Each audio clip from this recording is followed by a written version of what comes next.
வணக்கம் ஃப்ரெண்ட்ஸ். நாளைக்கு ஆடி 18ஆம் பேருக்கு திருநாள். நம்ம வீட்ல மங்களமும் செல்வமும் பெருகவும் சுமங்கலி பெண்கள் புதிய தாலிக்கயிறு மாற்றிக்கொள்ளவும் உகந்த சரியான நல்ல நேரம் என்னன்னு தெரியுமா? நாளை காலையில 6:15 முதல் 7:15 மணி வரை அல்லது காலை 9:30 மணி முதல் 10:30 மணி வரை பூஜை செய்ய ரொம்பவே உகந்த உன்னதமான நேரம். இந்த நேரத்துல பூஜை அறையில் விளக்கேற்றி காவிரி தாயை நினைத்து ஒரு பாத்திரத்தில் நீர் நிரப்பி அதில் மஞ்சள், குங்குமம், பூக்கள் சேர்த்து எடுத்து வச்சுக்கோங்க. அதனுடன் தட்டில் மஞ்சள் கயிறு, மஞ்சள் பிள்ளையார், குங்குமம், மஞ்சள், பூக்கள் போன்ற பொருட்கள் வச்சு எளிய முறையில் சாமி கும்பிடுங்க. உங்க குடும்பத்துல மாங்கல்ய வளமும் செல்வ வளமும் பல மடங்கு பெருகும்.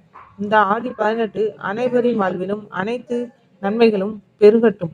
இது போன்ற பயனுள்ள ஆன்மீக தகவல்களுக்கு நம்ம ஜோதிகம் டிப்ஸ் சேனலை சப்ஸ்கிரைப் பண்ண மறக்காதீங்க ஃப்ரெண்ட்ஸ்.